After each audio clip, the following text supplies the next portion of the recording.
সব বাবাদেরকে আল্লাহ বললেন, উত্তরাধিকারের বন্টন নীতি তুমি মেনে ছেলে মেয়েদের মধ্যে বন্টন করে দিবা। ছেলেরে দিবা যদ্দুর, মেয়েরে দিবা অর্ধেক। কার আইন? কথা বলেন, আইনটা কার? ছেলেরে যদি 2 লাখ দেন, মেয়েরে চিল্লায় বলেন, ছেলে 2 লাখ পেলে মেয়ে কয় লাখ? ছেলে 4টা বাড়ি পেলে মেয়ে কয়টা বাড়ি? অনেক বাবা আছে মেয়েরা কয়, মা তোর বাইরে সব দিয়ে দিলাম, তোর লেগে দোয়া করে দিলাম। হাত তুলছে এমনি। মেয়ের লেগে কি করে দেয়? আর ভাইরে সব দিয়ে দেয়। এগুলো টাকা, এগুলো কি ভুই ঘরে মাশাআল্লাহ এরকম টাকার টাকাত নাই। দোয়া তো আপনি সবাইরই করবেন।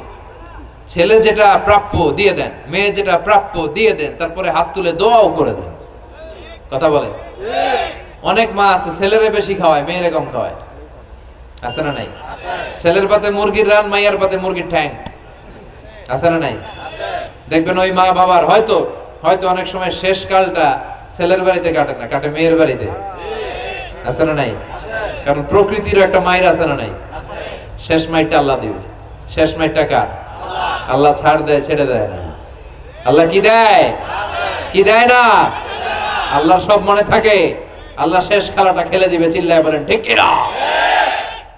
বাবা মা যারা আছেন সাবধান, উল্টাপাল্টা করেন না।